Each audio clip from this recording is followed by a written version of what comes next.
Hello hi welcome back to gold channel. இன்றைக்கி ஜனவரி 22ஆம் தேதி. இன்று தங்கம் மற்றும் வெள்ளியோட விலை நிலவரம் எப்படி இருப்பதற்கான வாய்ப்புகள் இருக்குது, விலை அதிகரிக்குமா விலை குறைய வாய்ப்புகள் இருக்குதா அப்படிங்கிறத பற்றி இந்த வீடியோவில் பார்த்துடலாம்.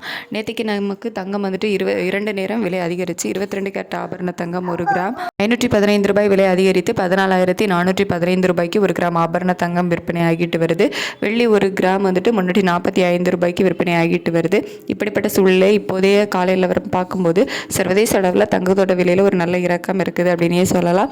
இந்திய ரூபாயோட மதிப்பு US டாலருக்கு நிகரான இந்திய ரூபாயோட மதிப்பு வந்து 91.41 அந்த ரேஞ்சில் இருக்குது. அதில் பெருசாக மாற்றம் இல்லை. இருந்தாலும் சர்வதேச அளவில் தங்கத்தோட விலையில் ஒரு கணிசமான விலை இறக்கம் இருக்குது. அப்படிங்கிறதுனால இன்றைக்கி தங்கம் விலையில் ஒரு குறைவு இருப்பதற்கான வாய்ப்புகள் தான் இருக்குது. எவ்வளோ ரூபாய் வரைக்கும் குறையலாம் அப்படின்னா, 1 கிராம் 16,415 ரூபாய்க்கு விற்பனை ஆகிட்டு வருதில்லை. இந்த விலையிலிருந்து 1 கிராமுக்கு ஒரு 150 ரூபாயிலிருந்து ஒரு 300 ரூபாய் வரைக்குமே குறைவதற்கான வாய்ப்புகள் தான் இப்போதைய நிலவரப்படி இருக்குது. அதுக்கடுத்து வெள்ளியோட விலையுமே சர்வதேச அளவில் ஒரு இறக்கம் தான் இருக்குது. ஸோ 1 கிராமுக்கு ஒரு 3 ரூபாயிலிருந்து ஒரு 10 ரூபாய் வரைக்குமே குறைவதற்கான வாய்ப்புகள் தான் இருக்குது. தங்கம் மற்றும் வெள்ளி இரண்டுமே வந்து சர்வதேச அளவில் குறைச்சி தான் காணப்படுது. இன்னும் கொஞ்சம் நேரம் டைம் இருக்குது. இதில் ஒரு அப் அண்ட் டவுன் மாறுவதற்கான வாய்ப்புகள் வந்து இருக்கலாம். இதே ஸ்டேட்டஸ் கண்டினியூ ஆச்சுது அப்படின்னா இன்னும் கொஞ்சம் சேர்த்தே குறைவதற்கான வாய்ப்புகள் வந்து இருக்கும். ரேட் அப்டேட் ஆனதுக்கப்புறமா நான் உங்களுக்கு வீடியோவில் தெரியப்படுத்துகிறேன். Thank you so much.